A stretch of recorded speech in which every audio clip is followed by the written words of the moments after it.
Malachi Brookke stood at the altar, his hands trembling like the leaves in the wind, as a crowd of settlers watched with anticipation.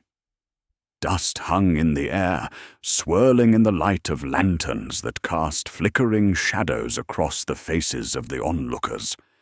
A tension pulsed through the gathering, thick enough to choke. Today was supposed to mark his downfall, a humiliation orchestrated by Samuel Gentry. Yet it was just the beginning of something far more complex. 3 days prior, Malachi had been the undisputed king of these parts. His cattle had roamed freely over rolling hills, and his word had been law in every saloon from here to the county line. But pride, his father used to warn, comes before the fall. And fall he did, brought low by the calculating coldness of Gentry's ledger. Malachi had stared at the merchant, beads of sweat forming on his brow as he sat in his sparse parlour. "I can't pay you in cash," he'd said, forcing the words through clenched teeth, desperation colouring his tone. Gentry, with his hawkish eyes, hadn't even lifted them from the paper. "I know," he replied, a smirk creeping across his lips, "but I have another arrangement in mind." The arrangement was one Malachi had dreaded. Marry the daughter of Chief Tahhatan, a woman he had never seen, to secure peace for both their peoples. "You're talking about an arranged marriage," he had protested, but Gentry had shrugged, indifference etched across his face.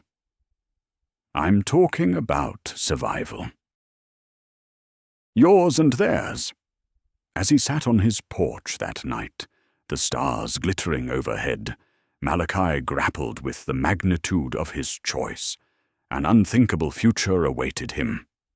Now, as the sun broke through the morning mist, he waited at the altar, heart pounding in his chest. In the distance, the procession approached, tribal drummers marking the solemnity of the moment. A woman walked at the front, her movements fluid, her presence commanding attention. Her dress was woven with intricate patterns, a language of colors and symbols he could not read. But it was her eyes, vibrant and fierce, that struck him. They held a fire he hadn't anticipated. "I am Ayana, daughter of Chief Tahhatan," she declared, her voice cutting through the murmurs of the crowd like a knife. "I know exactly why I'm here, and what you think of me." The air shifted, a collective breath held, as the onlookers sensed the electric tension. Malachi felt a jolt run through him, a mixture of fear and intrigue. He opened his mouth to respond, but she continued, her gaze unwavering. "What you don't know is what I'm going to do about it." The preacher's throat cleared, nervousness palpable in the air. "Shall we proceed?" But Ayana wasn't finished. She turned to the crowd, her voice carrying the weight of her conviction. "My father believes this union can bridge our peoples." A ripple of murmurs spread like wildfire, some in approval, others with uncertainty. "What you said about treating me like property," Ayana continued, locking her eyes onto Malachi's, "you'll discover how wrong you are." Before Malachi could wrap his head around her words, Samuel Gentry stepped forward, irritation flaring across his features. "This isn't what we agreed upon," he growled, venom seeping into his tone. "The arrangement," Ayana interrupted, voice sharp, "was for a marriage to secure trade agreements, not to cage me." Malachi watched, astonishment filling him as she stood up to Gentry. The silence thickened between them like a heavy blanket. "And what do you expect from me in this alliance?" he asked, surprise colouring his question. Her gaze softened slightly, though the intensity remained. Respect would be a start. The preacher, eager to move things along, rushed through the vows, words barely above a whisper. They exchanged rings and glanced away from one another, the act feeling hollow, a mere formality. When the preacher declared them husband and wife, the expected kiss morphed into a cool handshake, a transaction devoid of warmth. As the crowd began to disperse, Malachi felt the weight of their disapproval. Whispers floated around them, discontent rippling through the settlers. He glanced sideways to find Ayana staring ahead, her face an inscrutable mask. Alone for the first time, the air between them hummed with unspoken words. "I need somewhere to stay tonight," she finally stated, breaking the silence that felt almost oppressive. "My house," he replied automatically, regretting the possessiveness that slipped into his voice. "Your house?" She raised an eyebrow, challenging him without a word. Before Malachi could explain, a commotion erupted at the edge of town. The sound of thunderous hooves rattled through the dust-laden air, and his heart sank. The Garrett brothers, infamous for their brutality, had come to claim what was theirs. They reined in just 20 feet away, the dust swirling around them, like smoke from a dying fire.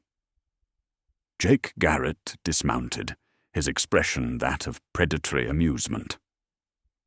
"Heard you got yourself married, Malachi," he said, spitting tobacco onto the ground. "Congratulations." Malachi stepped in front of Ayana instinctively, a gesture that didn't go unnoticed. "What do you want, Jake?" $200 plus interest. Been patient long enough, Jake replied, his smirk widening as his eyes flicked to Ayana, assessing. "Now that you got yourself a wife, maybe we can work out a different arrangement." Ayana stepped forward, voice steady and calm. "This debt is between you and my husband, not me. I won't let you use me as a bargaining chip." The wind carried the scent of smoke and gunpowder from the nearby blacksmith's shop, twisting around them with a sense of foreboding. Jake's smirk faltered for a fleeting moment, but he recovered quickly, chuckling low. "A feisty one, I see." "Makes no difference to me. I'll collect what's owed."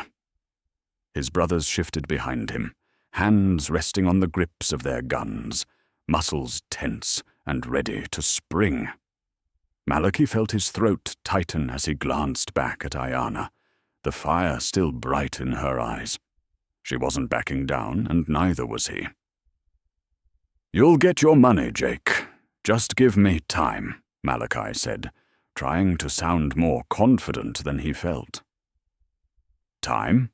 I've given you plenty of that, and look where it's gotten me," Jake retorted, his voice dripping with disdain. "I thought you'd have a little more sense, but then again, it looks like you've gone and tied yourself to a savage." The insult hung in the air, heavy and suffocating. Malachi felt a rush of anger, but Ayana remained poised, almost regal. "You should be careful with your words," she warned, stepping closer to him, her presence grounding. "You're speaking to a daughter of the chief, and I can assure you that I am more than capable of defending myself." The tension crackled like the dry summer air before a storm.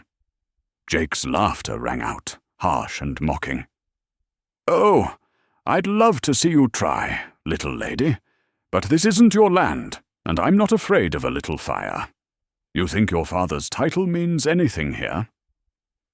As he turned to his brothers, Malachi felt Ayana's hand brush against his arm. It was a small gesture, but it ignited a spark of resolve within him.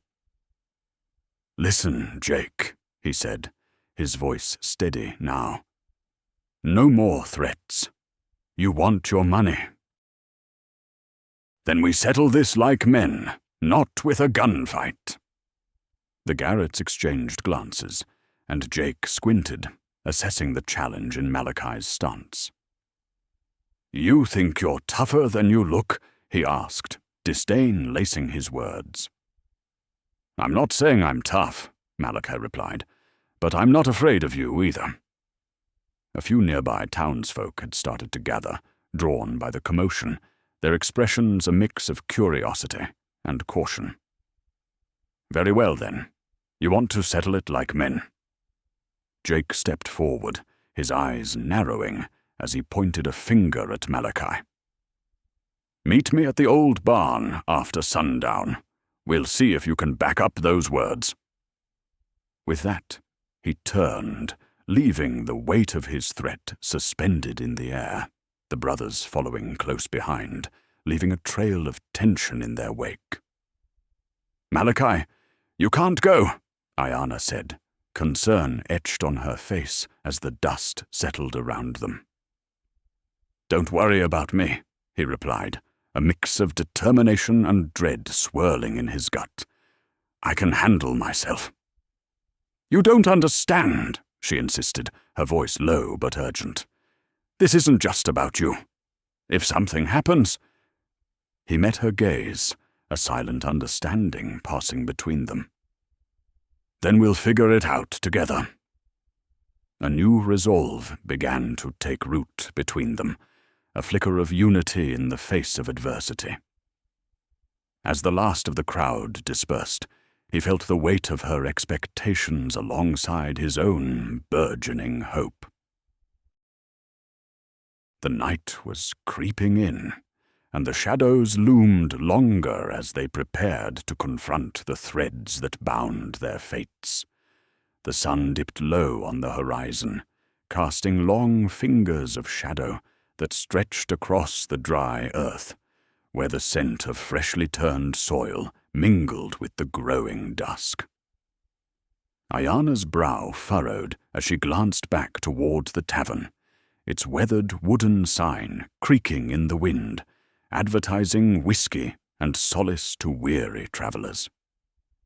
"We don't know what he's capable of," she pressed, her voice barely above a whisper. The flickering lanterns lining the street started to come alive, illuminating the path ahead, but leaving the corners shrouded in uncertainty. Malachi crossed his arms, feeling the weight of his own fears. "And I don't intend to let him think he can walk all over us. You heard him. He thinks I'm nothing." His jaw clenched as he fought against the rising tide of memories that laced his determination with doubt, nights spent in dark corners, listening to stories of men like Jake, who took what they wanted without a second thought. "The barn isn't just a place, Malachi. It's an arena for pride and blood," Ayana said, stepping closer. The night air filled with a chill that wrapped around them, threatening to separate their resolve. "You might find yourself facing more than just him." He took a deep breath, the air thick with tension. "I know what I'm getting into," he replied, though uncertainty crept into his voice. "But if I back down now, there's no telling how far he'll go."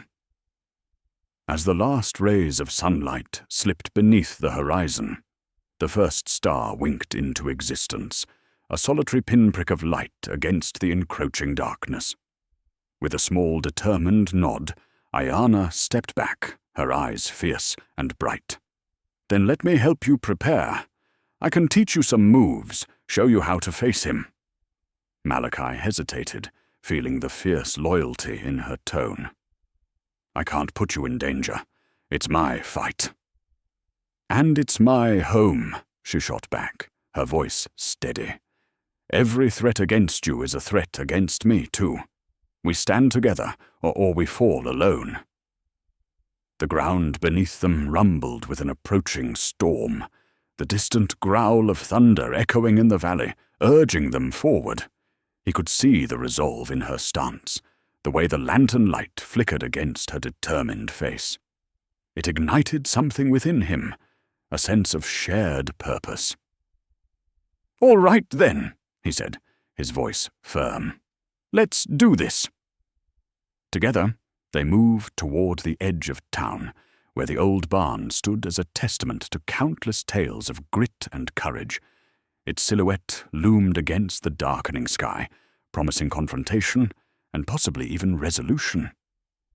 As they approached, the wind picked up, swirling dust and leaves around them like nature's own harbinger of change. "Whatever happens, remember this moment," Ayana said, glancing at him, her expression solemn yet resolute. "We're stronger together." With the impending clash looming, he felt the threads of fate weaving tighter around them, binding their lives in ways they were only beginning to understand. The barn door creaked ominously in the breeze, beckoning them to confront the unknown.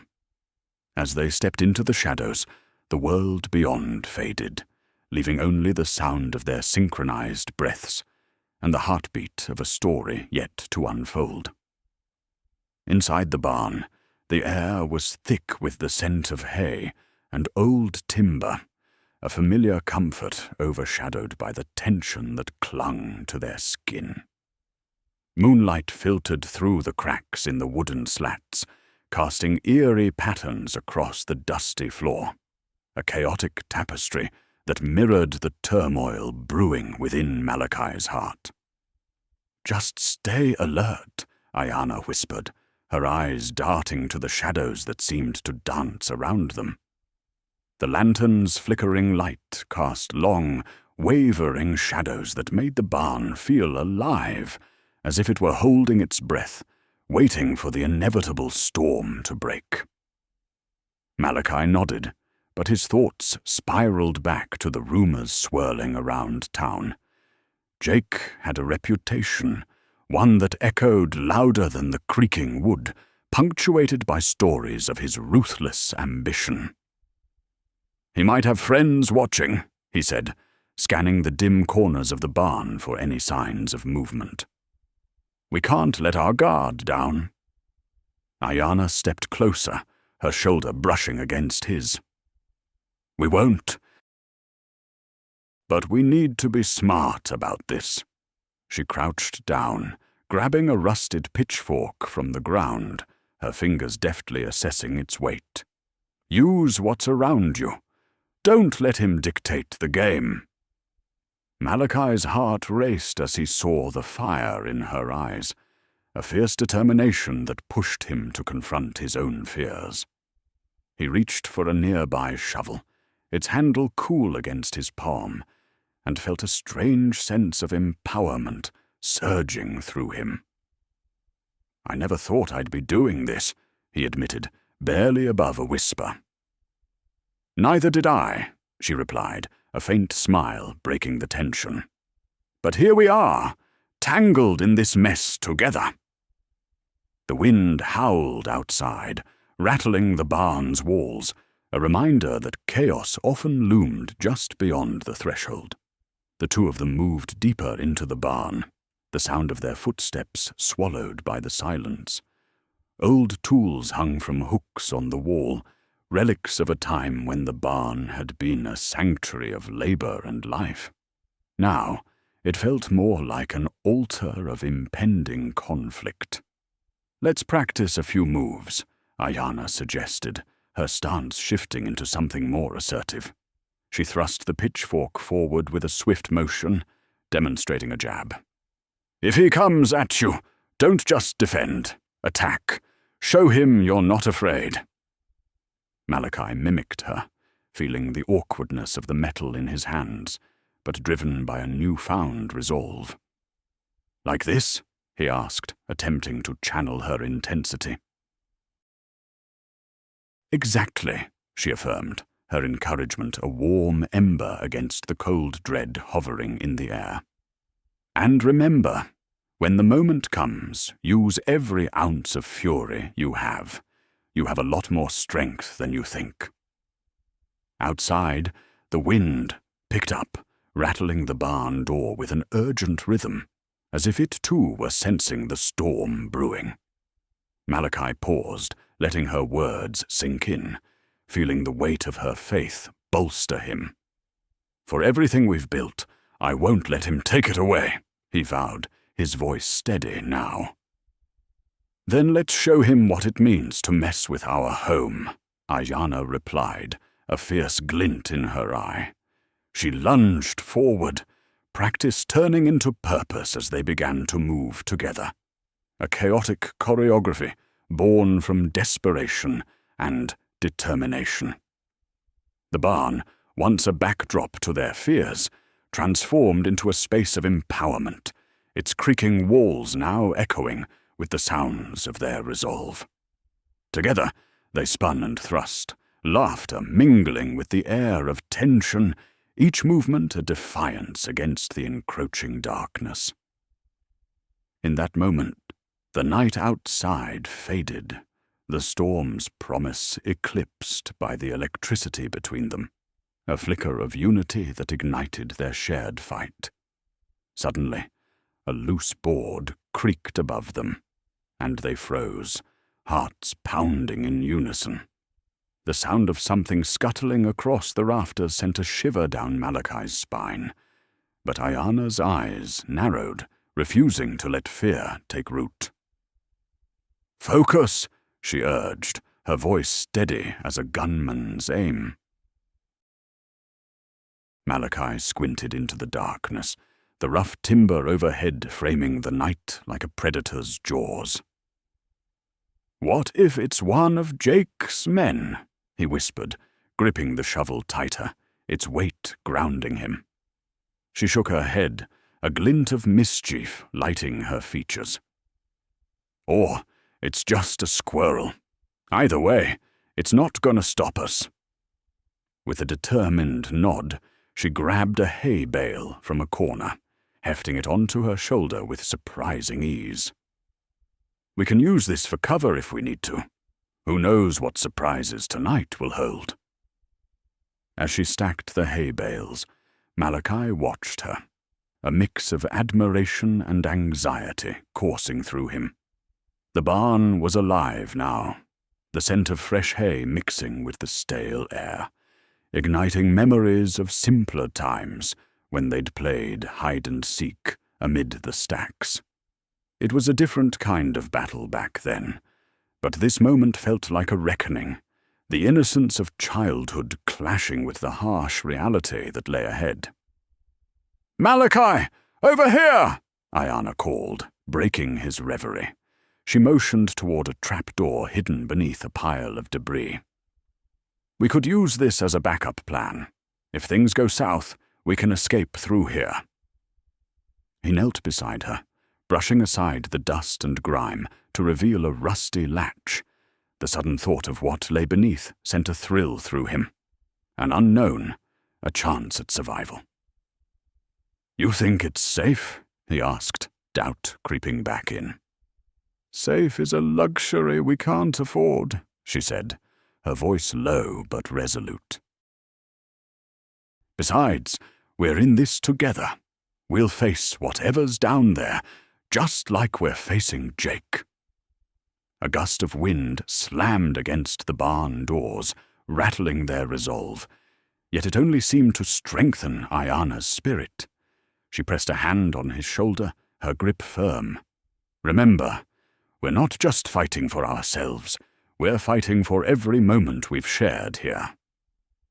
Malachi felt a surge of courage welling up inside him, igniting a fierce loyalty to her cause. "Okay, let's do this," he replied, the decision solidifying like iron in his veins. With a swift motion, Ayana unlatched the door, pulling it open with a creak that echoed ominously through the barn. A faint, musty smell wafted up, a reminder of forgotten secrets and old stories buried below. They exchanged a glance, a silent pact forged in that instant, and slipped down into the darkness together, ready to confront whatever awaited them beneath the barn's creaking surface. The dim light from the opening above faded as they descended, the wooden steps groaning beneath their weight, protesting the sudden intrusion. Malachi's heart raced, the shadows swirling around them like a living thing. Each step down felt like a plunge into the unknown, but Ayana's presence at his side anchored him, her determination casting a glow in the oppressive darkness.